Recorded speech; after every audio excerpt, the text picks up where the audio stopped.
नमस्कार दोस्तों, मैं सोनम जैन और आप सभी देख रहे हैं एसजे सोनम, जहां पर आप सभी को मिलती है हर दिन एक नई कहानी देखने के लिए। और आज की कहानी है गवार औरत। यदि ये कहानी आप सभी को पसंद आए तो कर लीजिए चैनल को सब्सक्राइब, क्योंकि जब आप करेंगे चैनल को सब्सक्राइब तभी आपको पता चलेगी मेरी आने वाली हर कहानी के बारे में। और हाँ, वीडियो को लाइक कर दीजिएगा, क्योंकि जब आप करते हैं वीडियो को लाइक तो मुझे मिलती है नई नई कहानियाँ लिखने के लिए प्रेरणा। और हाँ, कहानी को अपनों के साथ शेयर जरूर कीजिएगा। तो चलिए कहानी शुरू करते हैं। संजना बेटा, जरा किचन में आओ, मेरी मदद करा दो।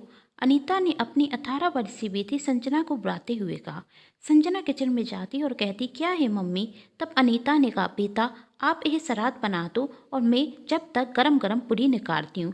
संजना सलाद बनाने रखती तभी उसका हाथ कट जाता और वही रोने रखती। तभी वहाँ निखिल आता और संजना को रोते हुए देखकर कहता, अनीता तुमसे कितनी बार कहा है कि संजना से घर के काम मत कराया करो, और वैसे भी मेरी बेटी को घर के काम करने की कोई ज़रूरत नहीं है। यही सब काम अनपढ़ गवार लोग करते हैं और मेरी बेटी अनपढ़ नहीं है कि यह काम करे। वह पढ़ लिख कर एक अच्छी जॉब करेगी, यह घर के काम नहीं। अनीता अपनी बेटी को शांत कराती और उसके हाथ में मरहम लगाती और कहती, थोड़ी देर में सही हो जाएगा, तुम अपने कमरे में जाओ। तब निखिल अनीता से कहता, तुम्हारी वजह से उसका हाथ कट गया, अब वह अपनी पढ़ाई कैसे करेगी? और मेरी बात ध्यान से सुन लो, आज के बाद मेरी बेटी को किचन में बुलाने की कोई ज़रूरत नहीं है। अनीता ने कहा, मैं भी चाहती हूँ कि मेरी बेटी पढ़ लिख कर एक अच्छी नौकरी करे, लेकिन जितनी ज़रूरी पढ़ाई है उतनी ही ज़रूरत उसे घर के काम सीखने की है। और मैं एक माँ हूँ और हर माँ अपनी बेटी को धीरे धीरे घर के हर काम सिखाती है, और मैं वही कर रही हूँ। तभी वहाँ अनीता की ननद रेखा आती और कहती, भैया भाभी तो गंवार हैं ही, और वही संजना को भी अपनी तरह गंवार बनाना चाहती। खुद तो ज़्यादा पढ़ी लिखी नहीं है, इसलिए इन्हें सिर्फ रसोई और चूल्हा ही दिखता है। आजकल की लड़कियाँ अपनी ज़िंदगी रसोई में नहीं निकालती, इन्हें इस बात की कहाँ समझ। मैंने तो अभी तक अपनी बेटी को रसोई में घुसने तक नहीं दिया, उससे सिर्फ पढ़ने के लिए कहती हूँ, और वही अपनी पढ़ाई पर बहुत अच्छे से ध्यान देती है, इसलिए तो हर साल क्लास में फर्स्ट आती है। होशियार तो संजना भी है, लेकिन भाभी उसे पढ़ाई कहाँ करने देती हैं, उससे तो बस यह घर के काम कराना चाहती हैं। यह तो गंवार हैं, और देखना यह संजना को भी गंवार बना देंगी। यही सुनकर अनीता से रहा नहीं गया और उसने भी करारे जवाब में कहा, दीदी संजना मेरी बेटी है और मैं बहुत अच्छे से जानती हूँ कि मुझे मेरी बेटी की परवरिश कैसे करनी है। आप बीच में ना बोलें, और मेरी बेटी कोई गंवार नहीं, और घर के काम करने से कोई गंवार भी नहीं हो जाता। यही सुनकर संजना की ननद रेखा वहाँ से अपने घर चली जाती। तब निखिल अनीता से कहता, संजना मेरी भी बेटी है और मैं यही चाहता हूँ कि तुम उसे घर के कामों में ना फंसाओ, उसे अपना ध्यान से पढ़ाई में देना चाहिए, और आज के बाद तुम उसे परेशान मत करना। यदि तुम्हें घर के काम करने में परेशानी हो रही हो तो कह दो, मैं घर में नौकरानी रखा दूंगा। मेरे पास कोई पैसों की कमी नहीं कि मेरी बेटी इन घर के कामों में अपना समय बर्बाद करे, और वैसे भी जब संजना पढ़ लिख जाएगी तो वह खुद काम नहीं करेगी, घर के काम नौकरानी से कराएगी, और जो काम नौकरानी कर सकती है उसके लिए मेरी बेटी अपना समय बर्बाद क्यों करे। तब संजना ने निखिल से पूछा, निखिल मैं भी तो घर के सारे काम अकेले करती हूँ, तो इसका मतलब क्या है? क्या मैं इस घर की नौकरानी हूँ? क्या तुम्हारी नज़र में मेरी अहमियत सिर्फ एक नौकरानी समान है? जो औरतें अपने घर के काम स्वयं करती हैं, क्या वह घर की नौकरानी होती हैं? तब निखिल ने अनीता से कहा, अनीता तुम कहाँ की बात कहाँ लेकर जा रही हो? मैंने कभी ऐसा नहीं कहा। अनीता कहती, लेकिन तुम ऐसा ही तो कह रहे हो। तब निखिल कहता, तुम मेरी बातों का गलत मतलब ले रही हो। तुम जानती हो तुम मेरे लिए क्या हो, और तुम्हें यह भी समझना चाहिए कि अब वक्त बदल चुका है।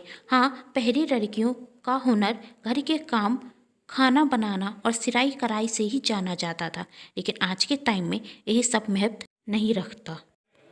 आज कोई भी व्यक्ति यही नहीं पूछता कि तुम्हें खाना बनाना आता है, बल्कि यह पूछता है कि तुम क्या कर रही हो, किस पोस्ट पर जॉब करती हो। और इस बदलते वक्त के साथ तुम्हें भी अपनी सोच बदल लेनी चाहिए। और मैं यही चाहता हूँ कि मेरी बेटी परफेक्ट हो, उसे कभी भी किसी के आगे झुकना ना पड़े, और इसके लिए उसे एक अच्छी शिक्षा की ज़रूरत है।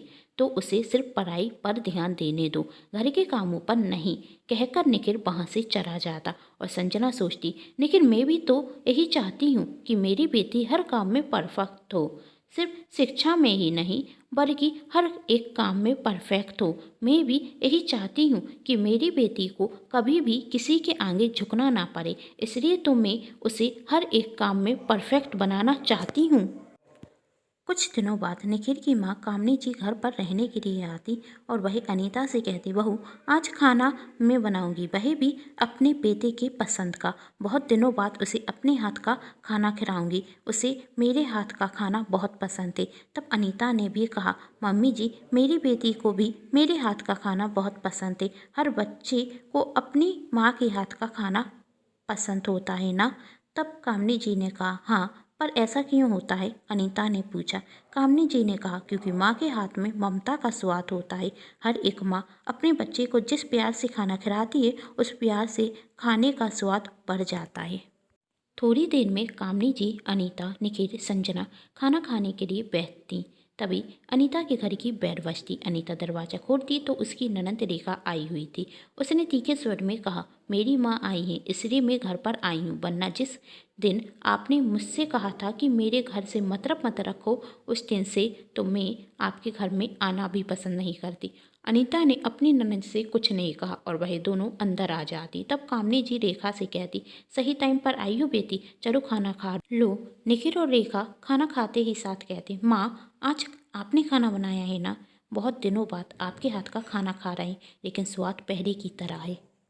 सच में माँ आपके हाथों में तो जादू है, और ये बेसन के लड्डू तुम आप कितने स्वादिष्ट बनाती। सच में माँ आपसे ज़्यादा स्वादिष्ट खाना कोई नहीं बना सकता। तब संजना ने कहा, खाना तो मेरी मम्मी भी अच्छा बनाती है, मेरी मम्मी के हाथों में भी जादू है। ये सुनकर अनीता के चेहरे पर हल्की सी मुस्कान आ जाती और फिर दुखी स्वर में कहती, अब माँ के हाथ का स्वाद नहीं आएगा। तब कामनी जी ने कहा, क्या कह रही हो बहू। तब अनीता कहती, मम्मी जी आपके बच्चों को आपके हाथ का खाना इसलिए पसंद है क्योंकि आपको खाना बनाना आता है, और मेरी बेटी को मेरे हाथ का खाना इसलिए पसंद है क्योंकि मुझे भी खाना बनाना आता है। लेकिन और निखिल और रेखा की तरफ देखकर कहती, आज के टाइम में तो घर का काम करना, खाना बनाना अनपढ़ और गंवारों का काम है। पढ़ी लिखी औरतें तो खाना बनाती ही नहीं। कई लोगों का तो यही तक कहना हो गया है कि घर के काम करना नौकरानी के समान है। इसलिए तो आज के टाइम में कुछ पिता अपनी बेटी को घर के काम तक सिखाने नहीं देते। अनीता की बात सुनकर निखिल और रेखा समझ जाते कि अनीता हमें ताना दे रही है। तब रेखा कहती, भाभी इसलिए मुझे आपके घर पर आना पसंद नहीं, आप कभी भी ताना देना नहीं छोड़ती ना। तब निखिल ने कहा, अनीता एक ही बात बार बार क्यों कहती हो। तब कामनी जी ने कहा, क्या हुआ, तुम सब आपस में क्यों लड़ रहे हो। रेखा ने कहा, कुछ नहीं माँ, आपकी गवार बहू सोचती है कि लड़कियां जब तक घर के काम ना सीखे तब तक परफेक्ट नहीं होती, इसलिए संजना को पढ़ाना लिखाना नहीं घर के काम सिखाना चाहती। लेकिन भैया यही नहीं चाहते, वही संजना को पढ़ा लिखा कर एक अच्छी नौकरी कराना चाहते हैं। लेकिन भाभी को इससे तकलीफ है। तब अनीता ने कहा, मुझे इससे कोई तकलीफ नहीं है, आप मेरी बात को गलत तरीके से कह रही हैं। तब निखिल ने कहा, यदि तकलीफ नहीं तो बार बार एक ही बात क्यों कहती हो। और रेखा कहती है, आप जैसी माँ की वजह से बेटियाँ कुछ कर नहीं सकती, क्योंकि आपको तो कुछ आता नहीं, सिर्फ घर के काम ही जानती हैं आप।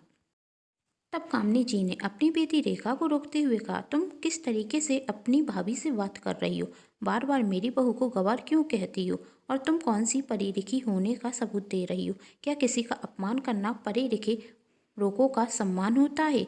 और क्या तुम दोनों ने कह कर रखा है कि घर के काम नौकर करते हैं, मैं भी तो घर के काम करती हूँ, तो तुम दोनों की नज़रों में मैं भी एक नौकरानी हो गई। तब निखिल ने कहा, माँ आप फिर से वही पुरानी बातें कर रही हैं, आपका समय कुछ और था लेकिन अब समय बदल चुका है। तब कामनी जी ने कहा, वक्त चाहे जितना बदल जाए लेकिन घर के काम करना कोई बुरी बात नहीं होती, और ऐसी कई महिलाएं हैं जो अपने पैरों पर खड़ी हैं और खुद खाना भी बनाती हैं, और वही अपनी बेटी को भी खाना बनाना सिखाती हैं। तो इसका मतलब यही नहीं कि वही अपनी बेटी को पढ़ाना नहीं चाहती। और अपनी बेटी रेखा से कहती, तुम बार बार मेरी बहू को गवार कहती हो, लेकिन गवार तो तुम्हारी सोच हो गई है, हाँ, तुम एक अच्छी नौकरी करती हो, लेकिन आज के टाइम में कई ऐसी महिलाएं हैं जो बहुत स्वादिष्ट खाना बनाती हैं और उन्होंने अपनी पहचान भी उसी से बनाकर रखी है। यदि खाना बनाना गवार लोगों का काम होता है तो कुकिंग क्लास क्यों खुली होती हैं? ऐसी कई महिलाएं हैं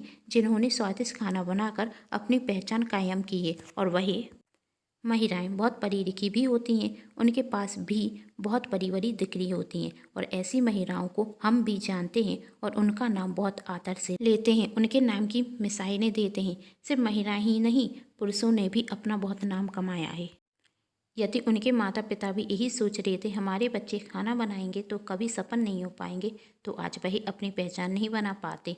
मैं तो यही कहती हूँ कि सिर्फ लड़कियों को ही नहीं, लड़कों को भी खाना बनाना आना चाहिए। और रेखा, मैं भी तो तुम्हें पढ़ाई के साथ घर के काम सिखाती थी ना, और आज तुम्हें घर के हर एक काम भी आते हैं, तो बताओ क्या घर के काम सीखने से तुम्हारी उन्नति पर कोई फ़र्क पड़ गया? क्या तुम आज एक अच्छी जॉब नहीं करती? यही सुनकर निखिल और रेखा को खुद में ही शर्मिंदगी होती और संजना कहती, मम्मी आज से मैं भी किचन में आपके साथ खाना बनाऊंगी। ये सुनकर संजना के चेहरे पर हल्की सी मुस्कान आ जाती। दोस्तों, यदि आप सभी को ये कहानी पसंद आई हो तो वीडियो को कर दीजिएगा लाइक और चैनल को सब्सक्राइब जरूर कर लीजिएगा। और हाँ, कहानी को अपनों के साथ शेयर जरूर कीजिएगा। Thanks for watching.